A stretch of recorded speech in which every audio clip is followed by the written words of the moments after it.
রাজধানীর 15টি সরকারি হাসপাতালে ফাঁকা নেই আইসিইউ। ঈদের পর আরও খারাপ পরিস্থিতির শঙ্কা।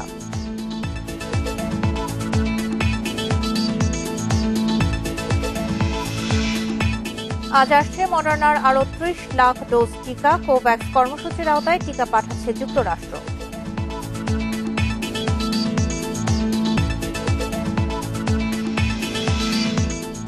যানজটের ভোগান্তি, করোনা ঝুঁকি উপেক্ষা করে ঈদ করতে ঢাকা ছাড়ছে মানুষ। টার্মিনালগুলোতে ভিড়।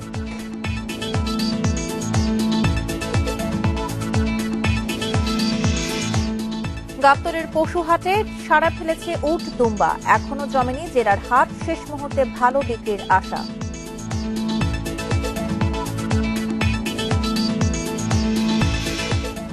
ইসরায়েলে প্রযুক্তি দিয়ে গুরুত্বপূর্ণ ব্যক্তির ফোন হ্যাকের অভিযোগ। স্বীকার মানবাধিকার কর্মী, সাংবাদিক। স্বাগত ইন্ডিপেন্ডেন্ট সংবাদের সঙ্গে আছি সঞ্চারী মজিদুজ্জামা। শুনছিলেন শিরোনাম, চলে যাচ্ছে পুরো খবরে।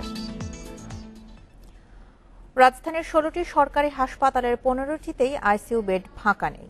আইসিইউ এর জন্য রোগীকে ছুটতে হচ্ছে হাসপাতাল থেকে হাসপাতালে। ঈদের পর পরিস্থিতি আরও খারাপ হবে বলে সতর্ক করছেন চিকিৎসকেরা।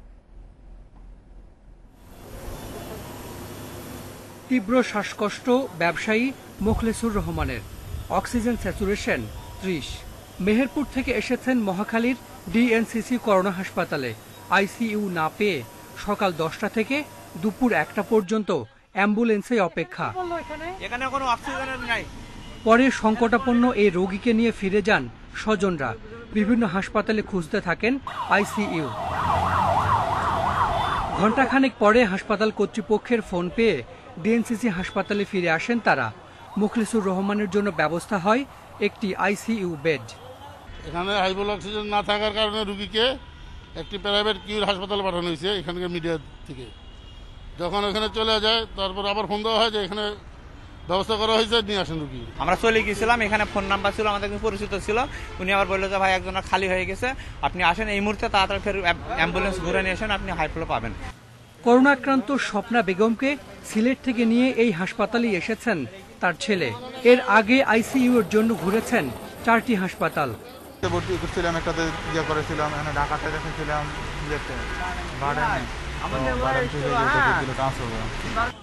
ডিএনসিসি হাসপাতালে আইসিইউ বেড চালু আছে 200টির মতো, ফাঁকা আছে মাত্র 20টি। আর রাজধানীর বাকি 15টি সরকারি হাসপাতালে খালি নেই একটিও। পরিস্থিতি সামাল দিতে 10 দিনের মধ্যে ডিএনসিসির 500 সাধারণ বেডে লাগছে সেন্ট্রাল অক্সিজেন লাইন। এই জায়গাটাতে আমরা সবচেয়ে বেশি গুরুত্ব দিচ্ছি যে আমার যে মেডিসিনগুলো লাগবে সেগুলো স্টকটাকে আরও এনহ্যান্স করা, এবং যে ইকুইপমেন্টগুলি আমার লাগছে, আমার যে হাই ফ্লো আরও লাগবে বা আমার আরও সিপ্যাপ লাগবে, এবং অক্সিজেনের যে সেন্ট্রাল লাইন সাপোর্ট সেটা আমরা বাড়াচ্ছি। সুতরাং আমরা আশা করি যে আমাদের সক্ষমতা দেখা যাবে যে হয়তো আফটার 10 days আমাদের প্রায় দ্বিগুণ পরিমাণ সামর্থ্য আমরা অর্জন করতে পারব। এদিকে রাজধানীর 11টি বেসরকারি হাসপাতালেও ফাঁকা নেই আইসিইউ বেড। 2-1টি করে ফাঁকা আছে বাকি 17টি করোনা হাসপাতালে। Hasan Misbah, independent news, Dhaka.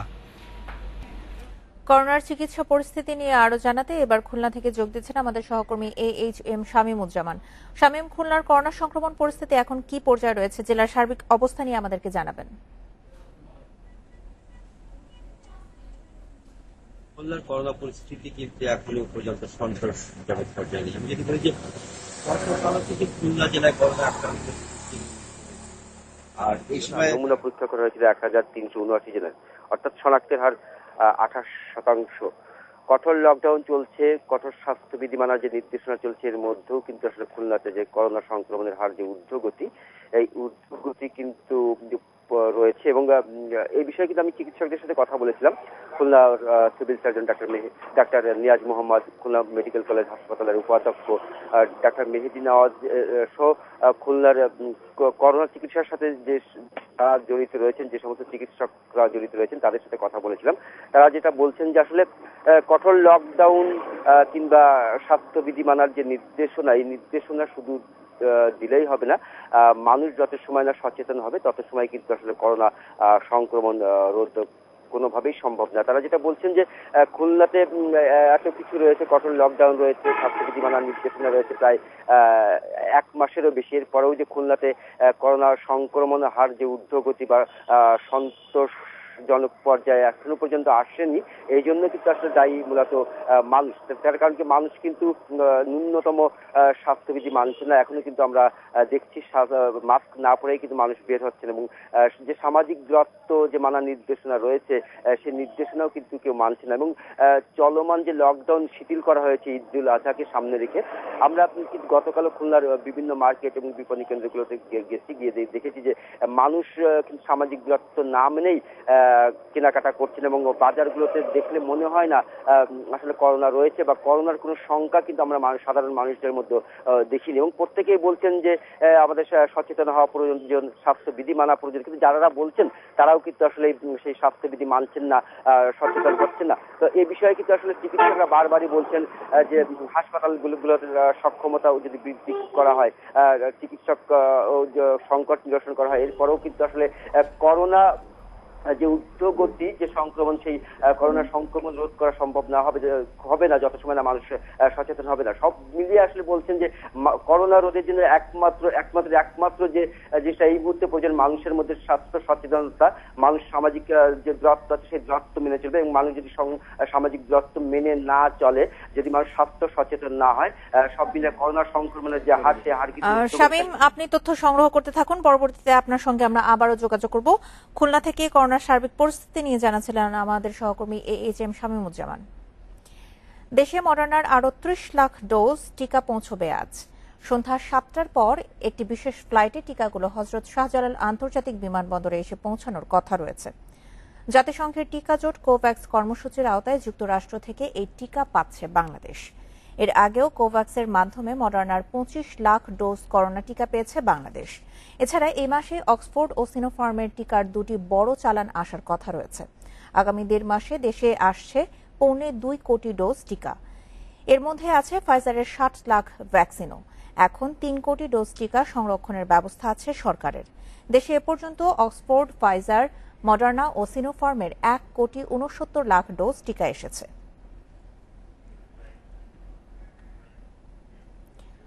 পরিবারের সাথে ঈদ উদযাপন করতে করোনা সংক্রমণের ঝুঁকি আর যানজটের ভোগান্তি উপেক্ষা করেই আজও ঢাকা ছাড়ছেন অনেকে।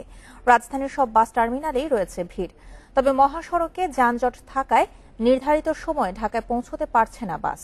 আগাম টিকিট কেটে নির্ধারিত সময়ে কাউন্টারে পৌঁছালেও দেখা নেই বাসের। প্রায় প্রতিটি বাসই নির্ধারিত সময়ের 4 থেকে 5 ঘন্টা পর ঢাকা ছাড়ছে। এর জন্য মহাসড়কে যানজট ও ঘাট পরিস্থিতিকে দায়ী করছেন কাউন্টারের কর্মীরা। এছাড়া রয়েছে কয়েক গুণ বাড়তি ভাড়া আদায়ের অভিযোগও। এদিকে কমলাপুর রেলওয়ে স্টেশনে ভিড় চোখে পড়ার মতো।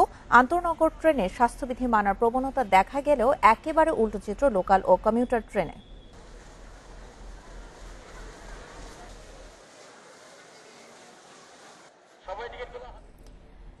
এবার ঈদযাত্রার আরো খবর জানাতে ঢাকা ও গাজীপুর থেকে যোগ দিচ্ছেন আমাদের সহকর্মীরা। শুরুতেই যাচ্ছি রাজধানীর সায়েদাবাদে, সেখানে আছেন আমাদের সহকর্মী বনি ইবনে কামাল। বনি, আজকে সায়েদাবাদের চিত্র কেমন দেখছেন? সায়েদাবাদ বাস টার্মিনালে এই মুহূর্তে কি ধরনের কেমন ভিড় রয়েছে? এই ভোগান্তি পোহানোর কোনো অভিযোগ রয়েছে কিনা? দেখুন, আমরা কিন্তু দেখছি যে আসলে যে মহাসড়কগুলো রয়েছে সেগুলোর মধ্যে এক ধরনের যানজট দেখা যাচ্ছে, যে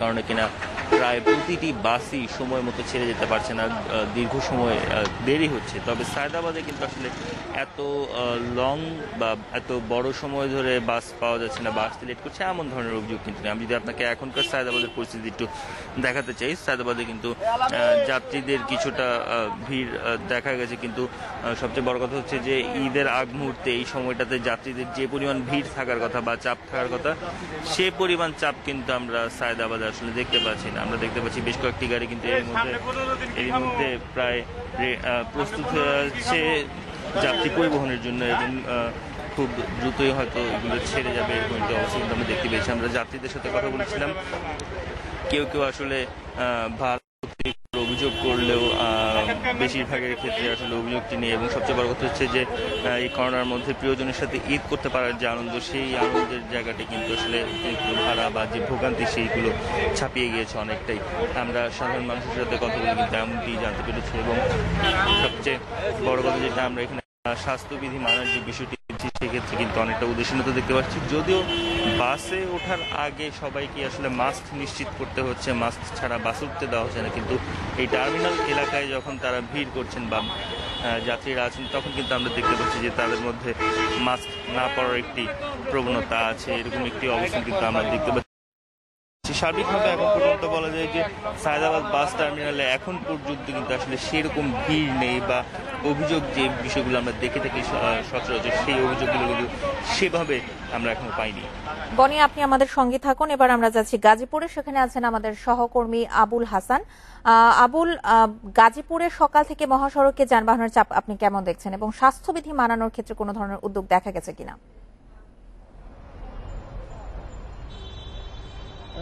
ঈদের আর 2 দিন বাকি, শেষ মুহূর্তে কিন্তু মানুষ তার পরিবার সান্নিধ্যে কাটানোর জন্য দলে দলে রওনা দিয়েছেন। আমি এখন দাঁড়িয়ে আছি ঢাকা ময়মনসিংহ মহাসড়কের চান্দনা চৌরাস্তা এলাকায়। আমি এখানকার যে চিত্রটি দেখছি, যে এখানে কিন্তু সকাল থেকে মানুষ দলে দলে আসছেন এবং তারা বাস, দূরপাল্লার যে গাড়িগুলো রয়েছে সেই গাড়িতে করে তারা তাদের গন্তব্যে যাচ্ছেন। এই পয়েন্ট দিয়ে কিন্তু নেত্রকোনা, বৃহত্তর ময়মনসিংহ সহ অন্যান্য জেলার লোকজন মূলত চলাফেরা করে। এবং আমি সকাল থেকে যে চিত্রটি দেখেছি, যে এখানে মানুষের ভিড় রয়েছে, যানবাহনের সংখ্যাও বেড়ে গেছে এবং এই যানবাহনের চাপ পশুবাহী গাড়ির থাকার কারণে ঢাকামুখী গাড়ির যেমন চাপ রয়েছে, তেমন ঢাকা থেকে ছেড়ে আসা গাড়ির চাপ, বিশেষ করে ময়মনসিংহগামী গাড়িগুলো চাপ রয়েছে, যার কারণে এই মহাসড়কে টঙ্গী, চেরাগালি এবং বগুড়া বাইপাস এলাকায় থেমে থেমে যানজটের সৃষ্টি হয়েছে এবং চৌরাস্তা এলাকায় গাড়ির বেশ চাপ রয়েছে। এবং এই পয়েন্টগুলোতে মানুষের অপেক্ষমান মানুষ রয়েছে, গাড়ির জন্য তারা দাঁড়িয়ে আছেন স্ত্রী, পরিবার, পরিজনকে সাথে নিয়ে। তো এখানে যে স্বাস্থ্যবিধির বিষয়টি, সেটি কিন্তু আসলে তেমনভাবে মানা হচ্ছে না এবং যাত্রীরা, পরিবহন শ্রমিক যারা আছেন, তারা অনেকেই কিন্তু এই ব্যাপারে সচেতন না। অনেকে ন্যূনতম মাস্ক ব্যবহার করছেন না। যে স্বাস্থ্যবিধি অনুসরণ করার কথা পরিবহনগুলোতে, সেই স্বাস্থ্যবিধি কিন্তু মানা হচ্ছে না। গাদাগাদি করে ছোট পরিবহনগুলোতে আসলে যাত্রী পরিবহন করা হচ্ছে। দূরপাল্লার পরিবহনের ক্ষেত্রে কিছুটা স্বাস্থ্যবিধি বা আসন বিন্যাস দেখা গেল, ছোট যে মিনি বাস বা অন্য যানবাহনগুলো রয়েছে সেগুলোতে কিন্তু কোনো স্বাস্থ্যবিধির তোয়াক্কা না করে, কোনো সচেতনতা ছাড়াই কিন্তু যাত্রী পরিবহন হচ্ছে। এবং এক্ষেত্রে প্রশাসনের কোনো নজরদারি, তদারকি আমি দেখিনি। সকাল থেকে ট্রাফিক পুলিশ শুধু ট্রাফিক শৃঙ্খলা ব্যবস্থাপনা নিয়েই ব্যস্ত রয়েছেন, এই ক্ষেত্রে তাদের কোনো তৎপরতা আমার চোখে পড়েনি। তো এই ছিল গাজীপুরের মহাসড়কের সর্বশেষ পরিস্থিতি। এই যাত্রার খবর নিয়ে ঢাকা ও গাজীপুর থেকে জানাচ্ছিলেন আমাদের সহকর্মীরা। দেশের বেসরকারি ৭৮ হাসপাতাল ও ক্লিনিককে করোনা শনাক্তের র্যাপিড অ্যান্টিজেন পরীক্ষার অনুমোদন দেওয়া হয়েছে। রোববার বিকেলে স্বাস্থ্য অধিদপ্তরের পরিচালক ডাক্তার ফরিদ হোসেন মিয়া স্বাক্ষরিত এক চিঠিতে এই অনুমোদন দেওয়া হয়। চিঠিতে বলা হয়েছে, বেসরকারি অনুমোদন দেওয়া হয়েছে। রোববার বিকেলে স্বাস্থ্য অধিদপ্তরের পরিচালক ডাক্তার ফরিদ হোসেন মিয়া স্বাক্ষরিত এক চিঠিতে এই অনুমোদন দেওয়া হয়। চিঠিতে বলা হয়েছে, বেসরকারি হাসপাতাল বা ক্লিনিকে এই পরীক্ষা করানোর খরচ ধরা হয়েছে ৭০০ টাকা। করোনা সংক্রমণ শনাক্তে অ্যান্টিজেন পরীক্ষার ফল পাওয়া যাবে ২০ থেকে ৩০ মিনিটের মধ্যে। অ্যান্টিজেন টেস্টে নাক কিংবা মুখের শ্লেষ্মা ব্যবহার করা হয়। RNA বিশ্লেষণের পরিবর্তে এখানে ভাইরাসের প্রোটিন শনাক্ত করা হয়, আবার রক্ত পরীক্ষা করেও অ্যান্টিজেনের উপস্থিতি শনাক্ত করা যায়। দেশে বর্তমানে RT-PCR পদ্ধতিতে করোনা ভাইরাসের বেশিরভাগ নমুনা পরীক্ষা করা হয়।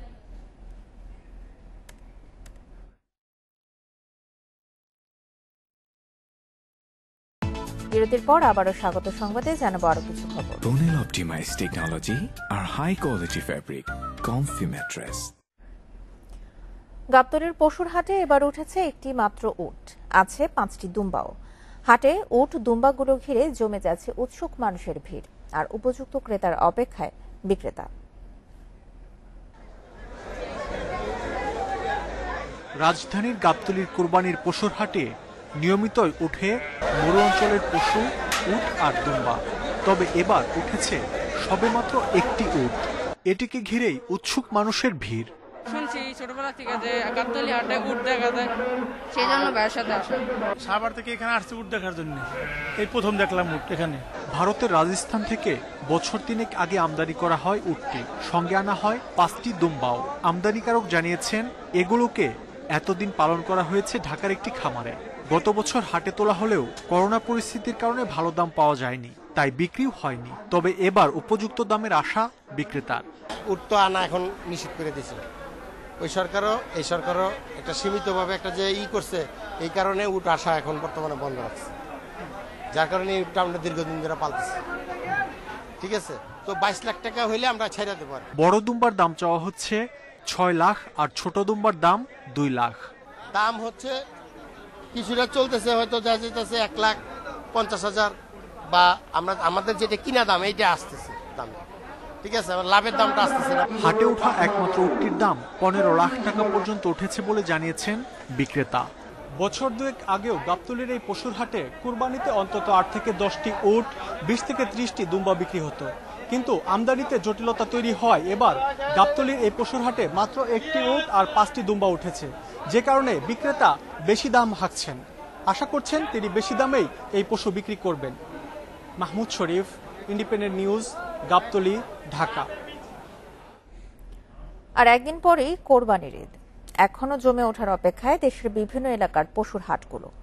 এখনো দর কষাকষির প্রবণতাই বেশি ক্রেতা বিক্রেতাদের মধ্যে, তবে দ্রুতই এই অবস্থা কাটবে বলে আশা বিক্রেতাদের। গাজীপুরে এবার কোরবানির ঈদ উপলক্ষে বসেছে 54টি পশুর হাট।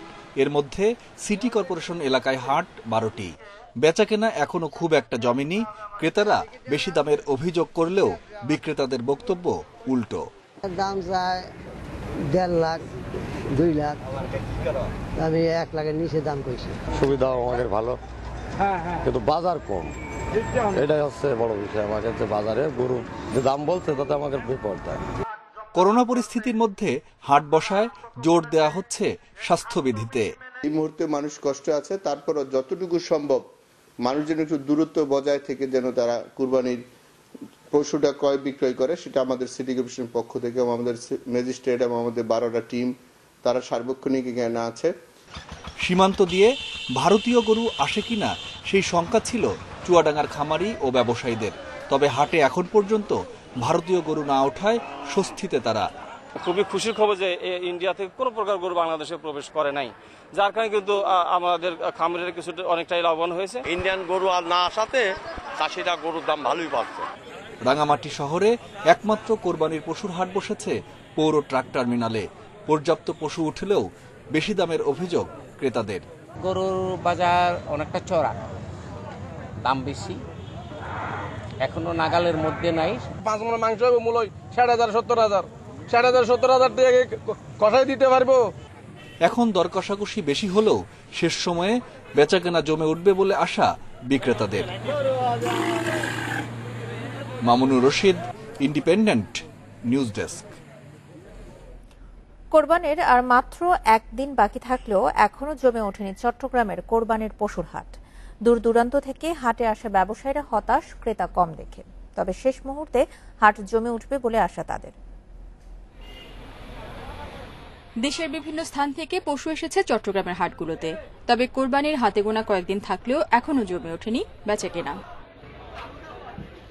এমনিতেই ক্রেতা আসছে কম, তার উপর যে কজন আসছেন তাদের বেশিরভাগই চলে যাচ্ছে কেবল দাম যাচাই করেই। দরদাম বেশি বলতেছে, যে যেরকম মূল্যে নিতে পারে কি। গরুগুলো এত সরা দাম বিক্রি হচ্ছে, কোন গরু ব্যাপারে গরুর দাম কমে দিচ্ছে না। বিক্রেতারা বলছেন করোনার কারণে প্রায় 1.5 বছর ধরে পশু বেচাকেনা কম থাকায় ক্ষতির মুখে তারা। অতিরিক্ত ট্রাক ভাড়া সহ নানা ঝুঁকি পেরিয়ে হাটে এলেও এখনো বিক্রিতে খুব বেশি সুবিধা করা যাচ্ছে না। 3 লাখে কিনা আছে, এখন দাম করতেছে 2 লাখ 2.5 লাখ। বিক্রি হয় না, বই রয়েছি, বসে বসে অলস দিন কাটাচ্ছি। আমরা তো টেনশন। ট্রাক ভাড়া 60,000, রাস্তা খরচ আছে, আর গরুর দাম এমনিতেই বেশি বাড়তে। হাটে বেচাকেনা নির্বিঘ্ন রাখার পাশাপাশি গুরুত্ব পাচ্ছে স্বাস্থ্যবিধি নিশ্চিত করার উদ্যোগ। স্বাস্থ্যবিধি মেনে চলার জন্য মানুষকে সচেতন করছি, ম্যাকিং করছি। পাশাপাশি আমরা জাল নোট শনাক্ত করার জন্য সেটা ব্যবস্থা রেখেছি এবং আমরা এক্সিট এবং এন্ট্রি পয়েন্টটাকে যেন আমরা বাস্তবায়ন করতে পারি সেটাও আমরা চেষ্টা করছি। পাশাপাশি যারা ব্যাপারীরা বাইরে থেকে আসছে তাদেরকে আমরা সরাসরি গিয়ে কথা বলছি যে তাদের কোনো ধরনের সহযোগিতা লাগবে কিনা। চট্টগ্রাম নগরীতে স্থায়ী অস্থায়ী মিলিয়ে এবার 11টি স্থানে বসেছে পশুর হাট। Independent news desk. কোরবানির এই সময়টাতে মহাসড়কে প্রায় পশু ডাকাতির ঘটনা ঘটে। এই চক্র খামার থেকেও লুটে নেয় গরু। আইনশৃঙ্খলা বাহিনী জানিয়েছে, টাঙ্গাইল, নরসিংদী সহ 10 জেলায় তাদের নেটওয়ার্ক রয়েছে। এই চক্রের 5 সদস্যকে গ্রেপ্তারের পর গোয়েন্দারা জানাচ্ছে, মোটরসাইকেল ডাকাতির মামলার তদন্ত করতে গিয়ে এদের খোঁজ মেলে। রাইড শেয়ার চালক রিয়াজ জানুয়ারিতে শাহজালাল বিমানবন্দর থেকে যাচ্ছিলেন হাউস বিল্ডিং এ। যাত্রী নামিয়ে ভাড়া নিতে গেলে কালো মাইক্রোবাসে তুলে নেওয়া হয় তাকে, আর মোটরসাইকেল নিয়ে পালিয়ে যায় ওই যাত্রী। ওনারা আমাকে উলঙ্গ অবস্থায় গাড়ি থেকে নামায় দেয়, আবার 20,000 টাকা চায়, আর ফোন এটিএম কার্ড ছিল, মানিব্যাগ সবকিছু নিয়ে গেছে। তারপর এ ঘটনার মামলা তদন্ত থানা পুলিশ হয়ে আসে গোয়েন্দা উত্তরা বিভাগের কাছে। তদন্তে সন্ধান মেলে ডাকাত চক্রের। অভিযান চালিয়ে গ্রেপ্তার করা হয় 5 জনকে। জানা যায়, মাঝে মধ্যে মোটরসাইকেল ডাকাতি করলেও এদের প্রধান টার্গেট গরু চুরি। চোরেরা চুরি করে না, আমাদের কাছে দেয়, আমরা নরসিংদী দিচ্ছি। গোয়েন্দারা জানাচ্ছে, চক্রটির সদস্য সংখ্যা 10 থেকে 12 জন। খামার বা ট্রাক থেকে গরু ডাকাতি করে এরা বিক্রি করে দেয় ব্যাপারীর কাছে। ব্যাপারী এসব বিক্রি করে বিভিন্ন হাটে। ফিল্ড পর্যায়ে 5 থেকে 7 জন যায় এবং তাদের সাথে তাদের নিজেদেরই ট্রাক থাকে। সেই ট্রাক নিয়ে যায়, নিয়ে গিয়ে এবং তার পূর্বে তারা রেকি করে, হয়তো নিয়ে গিয়ে ডাকাতি করে গরুটা। হয়তো রাস্তায় কোনো ট্রাক বোঝাই করা গরু আসছে, সেটা থেকে ডাকাতি করলো, অথবা কোনো খামারে গেল সেখান থেকে ডাকাতি করলো, অথবা কোনো কৃষকের বাসায় বা গৃহস্থের বাসায় গিয়ে ডাকাতি করে তারা গরুগুলো নিয়ে আসে প্রতিনিয়ত। পাবনা, সিরাজগঞ্জ, টাঙ্গাইল সহ 10 জেলায় চলে এদের ডাকাতি। 3 থেকে 4 বছরে কয়েকশো গরু ডাকাতি করেছে তারা। একটু দামি মোটরসাইকেল গুলো যে পাঠাও চালায়, সেই ধরনের মোটরসাইকেল সাধারণত ওরা এইগুলো করে। আর এইটা করতে করতে গিয়ে যেটা আমরা পেলাম, যে ওরা আসলে এই মোটরসাইকেলের কাজটা এই জায়গায় গৌণভাবে করে, কিন্তু ফ্রিকুয়েন্টলি করে হলো গরুর ডাকাতি করে। এমন আরো চক্র এখনো সক্রিয় জানিয়ে হাটে আসা গরু ব্যবসায়ীদের সতর্ক করেছে DB. Masudur Rahman, independent news, Dhaka. মন্ত্রী হিসেবে শপথ নিলেন পরিকল্পনা কমিশনের সাধারণ অর্থনীতি বিভাগের সদ্য সাবেক সদস্য ডক্টর শামসুল আলম। রোববার সন্ধ্যা 7:30টার দিকে বঙ্গভবনে রাষ্ট্রপতি মোহাম্মদ আব্দুল হামিদ তাকে শপথ পাঠ করান। মন্ত্রিপরিষদ বিভাগের প্রজ্ঞাপনে জানানো হয়েছে, শামসুল আলমকে পরিকল্পনা মন্ত্রণালয়ের প্রতিমন্ত্রীর দায়িত্ব দেওয়া হচ্ছে। বর্তমানে পরিকল্পনা মন্ত্রীর দায়িত্বে রয়েছেন এম এ মান্নান। মন্ত্রিসভায় এখন 25 জন মন্ত্রী, 19 জন প্রতিমন্ত্রী ও 3 জন উপমন্ত্রী রয়েছেন। শামসুল আলম যুক্ত হওয়ায় প্রতিমন্ত্রী হলেন 20 জন। অর্থনীতিতে বিশেষ অবদানের জন্য 2020 সালে 21 পদক পান ডক্টর শামসুল আলম।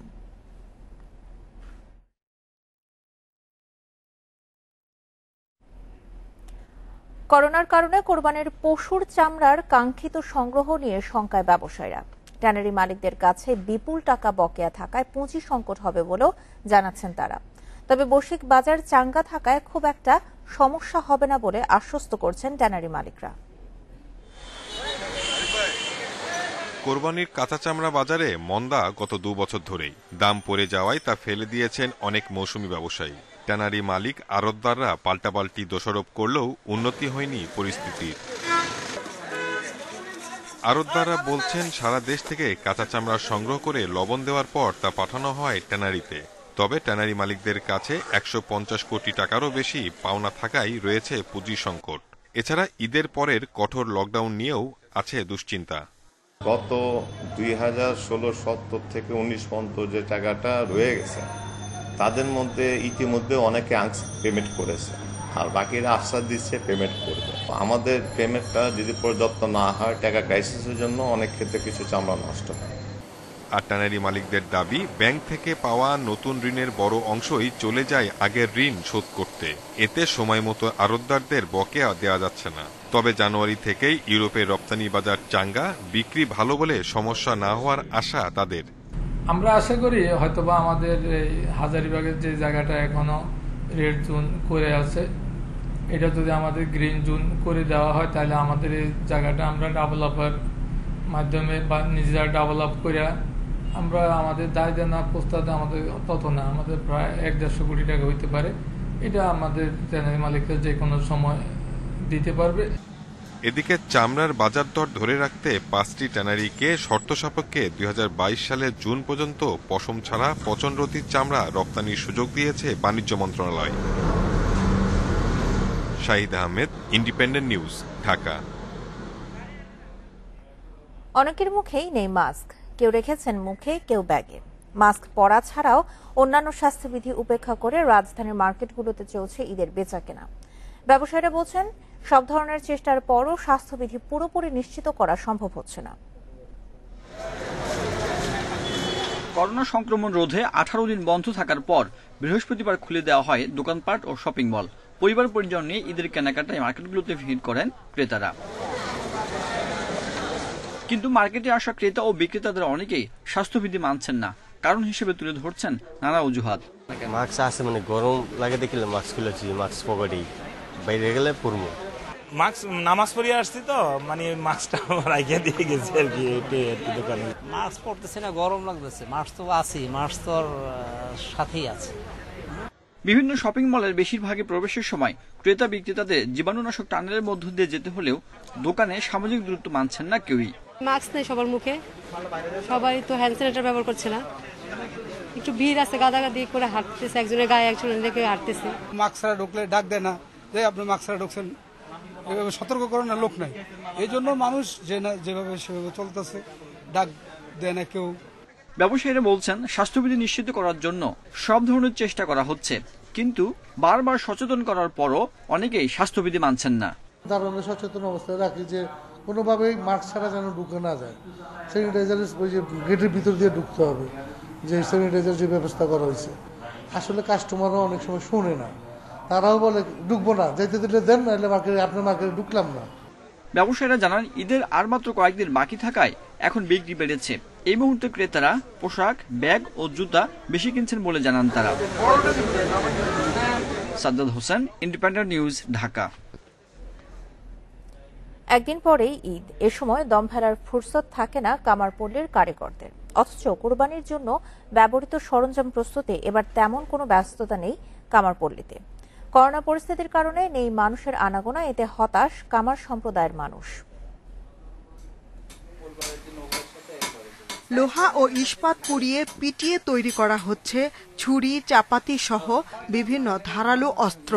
প্রতিবছর কোরবানি ঈদের আগে এসব সরঞ্জাম নিতে কামারপাড়ায় আগ্রহীদের আনাগোনা থাকলেও এবার ভিন্ন চিত্র।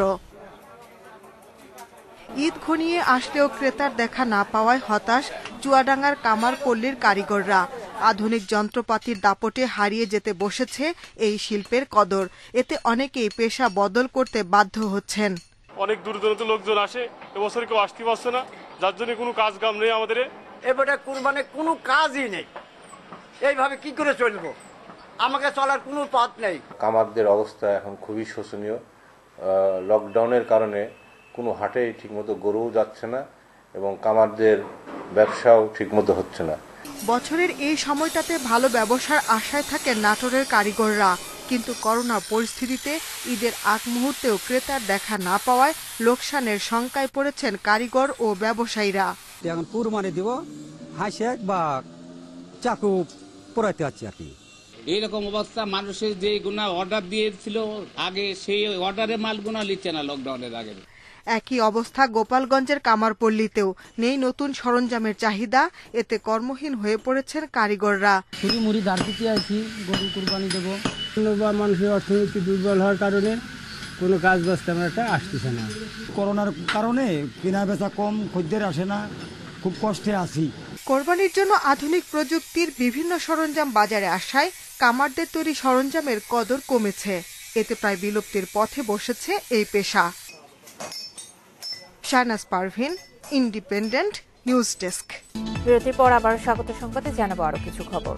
স্টিকি থিনার, কাঠ, গাড়ি অথবা বাড়ি, সব রঙে কার্যকরী। ইসরায়েলে একটি স্পাইওয়্যার ব্যবহার করে বিশ্বের বিভিন্ন দেশের গুরুত্বপূর্ণ ব্যক্তিদের স্মার্টফোনে আড়ি পাতার অভিযোগ উঠেছে। রোববার 14টি আন্তর্জাতিক গণমাধ্যমে এমন অভিযোগ ফাঁসের তথ্য দেওয়া হয়। এসব প্রতিবেদনে বলা হয়, ইসরায়েলি কোম্পানি NSO গ্রুপের তৈরি করা সফটওয়্যার পেগাসাস ব্যবহার করে এই আড়ি পাতা হয়। ভুক্তভোগী গুরুত্বপূর্ণ ব্যক্তিদের তালিকায় সাংবাদিক, মানবাধিকার কর্মী, আইনজীবী, এমনকি কোনো দেশের ক্ষমতাসীন পরিবারের সদস্যও রয়েছে।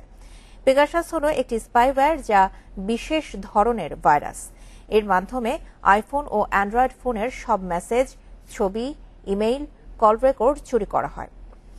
এই স্পাইওয়্যার ফোন ব্যবহারকারীর অজান্তেই মাইক্রোফোন চালু করতে পারে। 50,000-এর বেশি ফোন নম্বরের একটি তালিকাও ফাঁস করা হয়েছে। 2016 সাল থেকে NSO এসব নম্বরে আড়ি পেতে আসছে বলে প্রাথমিকভাবে ধারণা করা হচ্ছে।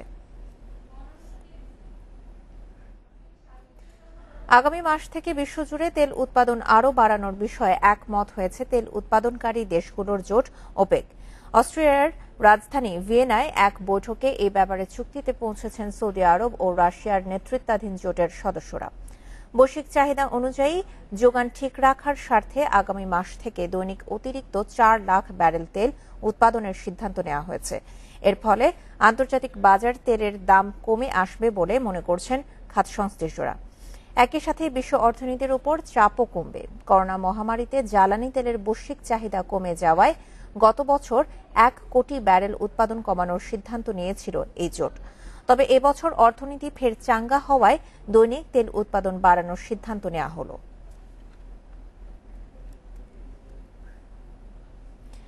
বিশ্বজুড়ে করোনার নতুন কেন্দ্র ইন্দোনেশিয়ায় একদিনে 1093 জন মারা গেছে, নতুন শনাক্ত 44,000।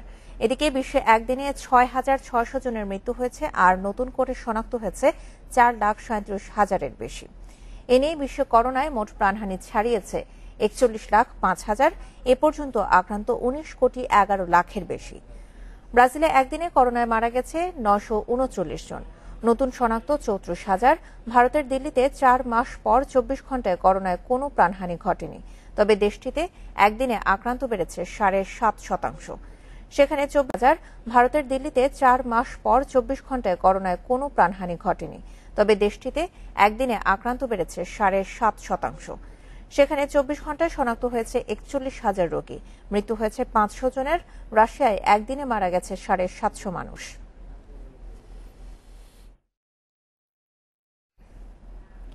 পবিত্র হজ পালনের অংশ হিসেবে আজ আরাফাতের ময়দানের উদ্দেশ্যে রওনা দেবেন হাজিরা। তাদের কণ্ঠে উচ্চারিত লাব্বাইক ধ্বনিতে মুখরিত হয়ে উঠবে আরাফাতের ময়দান। মসজিদুল হারামের ইমাম ও খতিব শায়খ ডক্টর বান্দার বালিলা পাঠ করবেন খুতবা, যা অনুবাদ হবে বাংলা সহ 9টি ভাষায়। আরাফাতের ময়দানে সারাদিন কাটানোর পর সন্ধ্যায় মুজদালিফার উদ্দেশ্যে রওনা হবেন হাজিরা। মাগরিব ও এশার নামাজ আদায় শেষে রাতে মুজদালিফায় খোলা আকাশের নিচে থাকবেন তাঁরা। সেখানে শয়তানকে পাথর মারার জন্য পাথর সংগ্রহ করবেন। মঙ্গলবার ফজরের নামাজ পড়ে ফিরবেন মিনায়। শয়তানকে পাথর মারার পর পশু কোরবানি দিয়ে মাথার চুল ছেঁটে গোসল করবেন।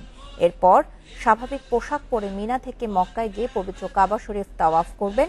ইহরাম ত্যাগের মাধ্যমে হজের মূল কার্যক্রম শেষ করবেন হাজিরা।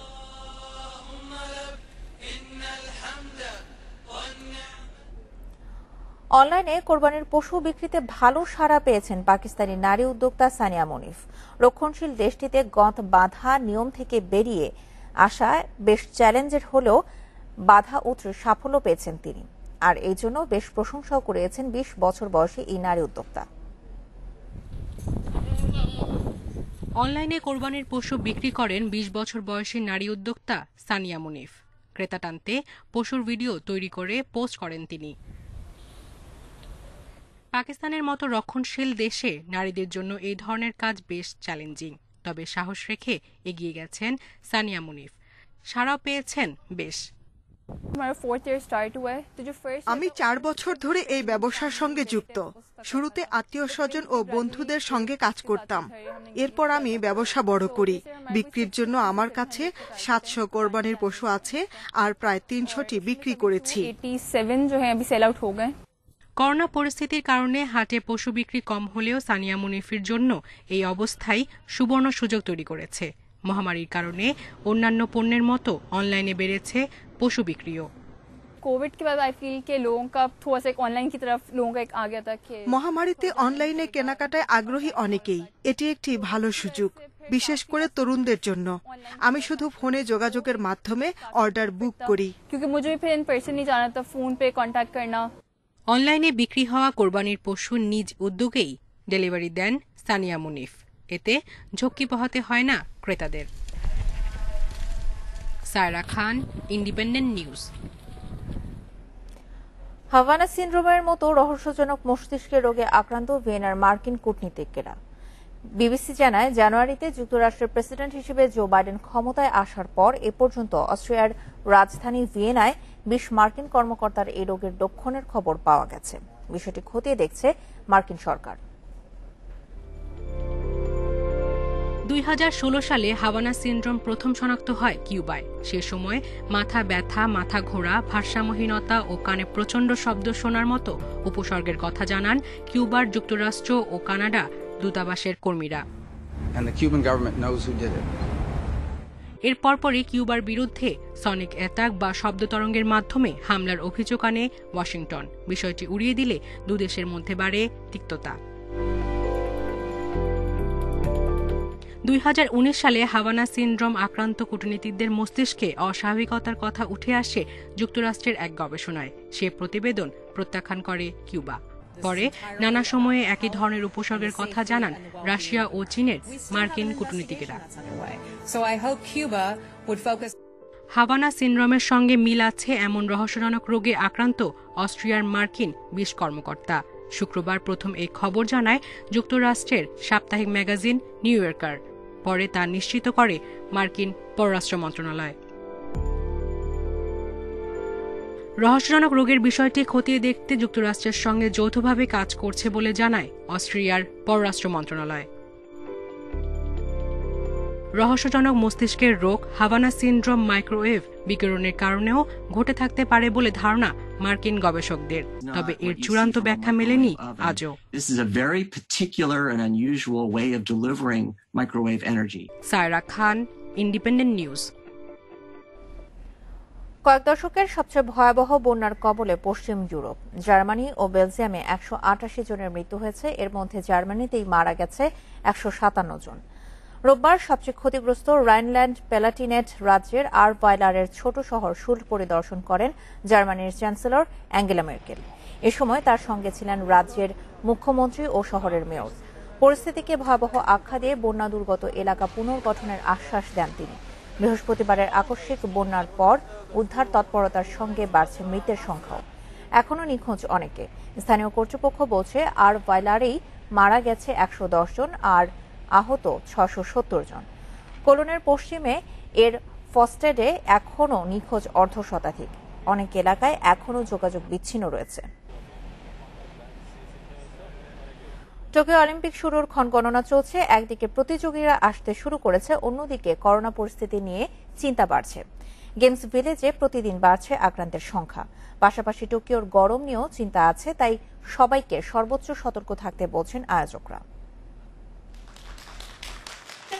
টোকিও অলিম্পিক শুরু হতে বাকি মাত্র 5 দিন। করোনাকালেও গেমসের মশাল নিয়ে দর্শকদের আগ্রহের কমতি নেই। 23 জুলাই উদ্বোধনীর আগ পর্যন্ত যা ঘুরে বেড়াবে জাপানের বিভিন্ন এলাকা। টোকিওর বিখ্যাত আদাচি মার্কেটের আয়োজনে মোট 98 জনের হাতে ওঠে মশাল। এর মধ্যে 3 জন ছিলেন বিদেশি। বিভিন্ন অঙ্গনের বিখ্যাত মানুষদের হাতে অলিম্পিক মশাল আসর নিয়ে আগ্রহী করছে জাপানিদের। এদিকে করোনা থাবা বিস্তৃত হয়েছে টোকিও গেমসে। একদিকে দলগুলোর আসা শুরু, অন্যদিকে ভাইরাস প্রতিরোধে নাভিশ্বাস অবস্থা আয়োজকদের। আক্রান্তের সংখ্যা 2 অঙ্কে পৌঁছে গেছে। সাউথ আফ্রিকান 2 ফুটবলার এবং রিফিউজি টিমের প্রধান নতুন সংযোজন। বিভিন্ন দেশের অ্যাথলেটরা এর মধ্যেই পা রেখেছেন টোকিওতে। 487 জনের বিশাল বহর নিয়ে এসেছে অলিম্পিক ইতিহাসের অন্যতম সফল দল অস্ট্রেলিয়া। জাপানের রাজধানীতে পা রেখেছে ভারতীয় অ্যাথলেটরাও। 8 ডিসিপ্লিনের 54 জন এসেছেন প্রথম দফায়। এবারের অলিম্পিকে ভারত মোট 119 জন প্রতিযোগী পাঠাচ্ছে। চীনের প্রতিযোগীরাও চলে এসেছেন টোকিওতে। তারা পাঠিয়েছে 431 জনের বিশাল বহর। এদিকে টোকিওর গরম তৈরি করেছে ভোগান্তি। শহর জুড়ে শত শত যন্ত্র নিয়মিত ঠান্ডা পানি স্প্রে করছে। জাপানের পরিবেশ মন্ত্রণালয়ও অলিম্পিক এবং প্যারালিম্পিক অংশগ্রহণকারীদের জন্য বিশেষ হ্যান্ডবুক বের করেছে। করোনা ভাইরাসের পাশাপাশি বাড়তি গরম নিয়েও সতর্ক থাকতে হবে, সবসময় মাস্ক পরতে হবে, পাশাপাশি নির্দিষ্ট সময় পর পর সবাইকে পানি পানের অনুরোধ করছি। করোনাকালের অলিম্পিককে হয়তো আরো অনেক প্রতিকূলতা জয় করতে হবে। সব প্রস্তুতি শেষ করেছে আয়োজকরা, বাকিটা ছাড়তে হচ্ছে ভাগ্যের হাতে। Rakibul Hasan, Independent News. সাকিব বীরত্বে জিম্বাবুয়ের বিপক্ষে সিরিজ নিশ্চিত করেছে বাংলাদেশ। হারারেতে দ্বিতীয় ওডিআই 3 উইকেটে জিতেছে টাইগাররা। 241 রানের টার্গেটে ব্যর্থ হয় টপ অর্ডার, হার মানেননি সাকিব। বিপদের সময় 96 রানের ইনিংসে দলকে জিতিয়েছেন। 1 যুগ পর জিম্বাবুয়ের মাটিতে সিরিজ জয় টাইগারদের। প্রায় 1 যুগের অপেক্ষার অবসান। জিম্বাবুয়ের মাটিতে 2009 সালের পর সিরিজ জিতল বাংলাদেশ। সিরিজ নিশ্চিতের আনন্দের সাথে সুপার লিগের 20 পয়েন্টের স্বস্তি আছে। প্রথম ওয়ানডে চেয়ে দ্বিতীয়টার উইকেট ব্যাটিং বান্ধব। যেখানে বাজে শট না খেললে আউট হওয়া কঠিন, সেখানে 241 রানের লক্ষ্য কঠিন কিছু নয়। তামিম লিটনের শুরুটা আত্মবিশ্বাসের। 35 রানের জুটি ভাঙে সিকান্দার রাজার দুর্দান্ত ক্যাচে। তামিম ফেরেন 20 করে। আগের ম্যাচের সেঞ্চুরিয়ান লিটন চাপ বাড়িয়েছেন অপ্রয়োজনীয় শট খেলে। মিঠুনের খেলার ধরনে বদল আসেনি, ভাগ্যও বদলায়নি, ফিরেছেন 2 করে। সৈকত রান আউট হয়ে ফিরলে চরম বিপর্যয়ে পড়ে বাংলাদেশ। 2 সিনিয়র সাকিব মাহমুদুল্লাহ হাল ধরেন, গড়েন 55 রানের জুটি। যখন বিপদ কাটতে শুরু করে তখনই মাহমুদুল্লাহর বিদায়। ক্যারিয়ারের 49তম 50-তে দলকে টানতে থাকেন সাকিব। তবে সঙ্গ পাননি মিরাজের কাছ থেকে। আফিফও টেম্পারমেন্ট দেখাতে পারেননি। গুরুত্বপূর্ণ সময়ে উইকেট দিয়ে এসেছেন। স্কোয়াডে 9 ব্যাটসম্যান রাখার সুফল পেয়েছে বাংলাদেশ। সাইফুদ্দিন ভরসা দিয়েছেন, দুজনের 69 রানের জুটিতে সিরিজ জয় নিশ্চিত হয়েছে। এ ছিল এখনকার মতো ইন্ডিপেন্ডেন্ট সংবাদে। ধন্যবাদ সবাইকে।